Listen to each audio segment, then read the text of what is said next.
Hello दोस्तों, welcome my YouTube channel. आज हम आपको बताएंगे ई श्रम कार्ड जो आप लोगों ने बनवाए थे उसके क्या क्या फ़ायदे होंगे और किसको नुकसान होगा। इसमें बहुत सारे कमेंट आ रहे हैं कि ई श्रम कार्ड हमने बनवा लिया, आप कैंसिल कैसा होगा और इसके लाभ क्या मिलेंगे। कुछ लोग कह रहे हैं मैं पेमेंट नहीं आया। तो चलिए दोस्तों, हम आपको बताने चल रहे हैं कि क्या क्या फ़ायदे हैं और किसको फ़ायदा मिलेगा और किसको फ़ायदा नहीं मिलेगा। तो सबसे पहले हम दोस्तों आप बताएं कि ई श्रम कार्ड ये अगस्त में बनना स्टार्ट हुआ था। ये केंद्र सरकार की योजनाएं हैं। इसमें वही व्यक्ति लाभ पाएगा जैसे जो नंबर एक, किसी भी तरह का कोई भी सरकारी लाभ ना पाता हो। जैसे जिसको कोई पेंशन मिल रही है उसको ई श्रम कार्ड से कोई फ़ायदा नहीं होगा। जिसको पीएम किसान निधि मिल रही है उसको भी किसी प्रकार से इसका लाभ नहीं मिलेगा, वो इससे वंचित रहेगा।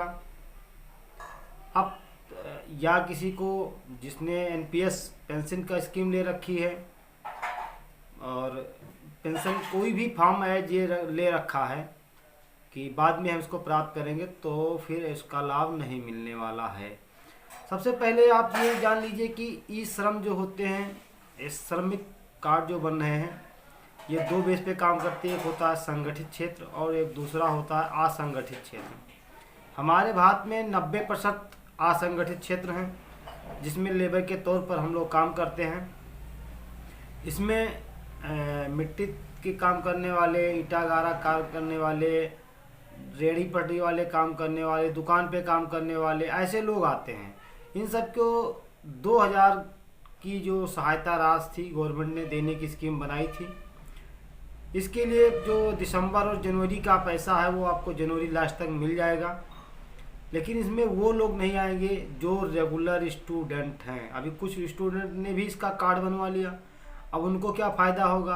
अगर कार्ड का पैसा मिल रहा है तो उनको वजीफा नहीं मिलेगा, यानी स्कॉलरशिप नहीं मिलेगी, क्योंकि वो भी आधार कार्ड से लिंक है।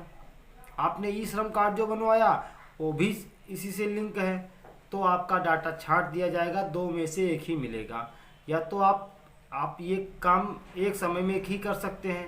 अगर बच्चा पढ़ रहा है, स्टूडेंट पढ़ रहा है, तो वो रेगुलर छात्र है, तो वो काम कहाँ कर रहा है। सवाल पैदा होता है कि वो काम कहाँ कर रहा है, और अगर वो काम कर रहा है तो वो पढ़ कहाँ रहा है।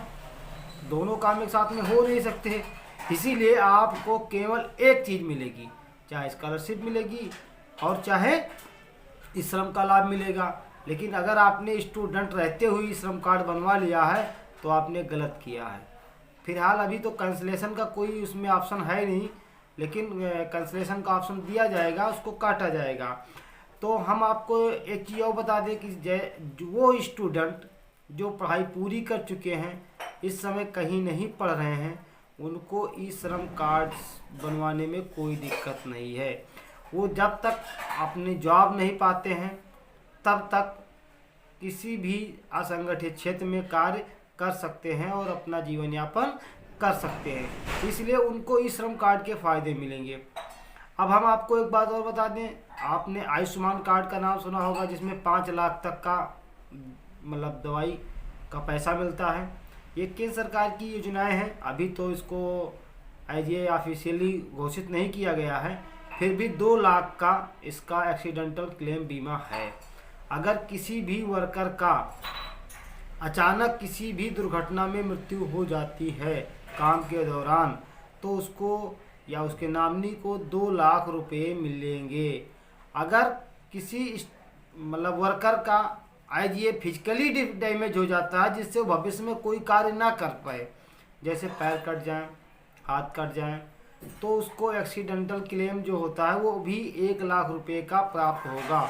जिसमें से अगर आपने 1 लाख की दवा कराई है तो 20% आपको पेड करना होगा और 80% गवर्नमेंट पेड करेगी। जैसे अगर 1 लाख की आपकी दवा हुई तो 20,000 आपको देना पड़ेगा और 80 लाख गवर्नमेंट आपका वहन करेगी। अब बात उठती है कि तमाम किसान निधि जो किसान पात्र थे कर रहे हैं, उन्होंने भी अपना कार्ड बनवा लिया।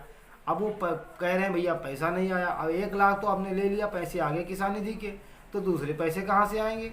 पहले किसी दूसरे के लिए भी छोड़ो ना। तो सारे लाभ एक ही आदमी को नहीं मिलेंगे। इससे जो डाटा होगा वो आप सबका आधार से वेरिफिकेशन है, वो सारे फिट रहेंगे।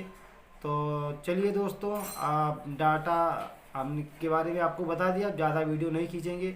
अगर आप चैनल पर नए हैं तो प्लीज़ सब्सक्राइब कीजिए और लाइक कीजिए, और फिर मिलते हैं नेक्स्ट डे।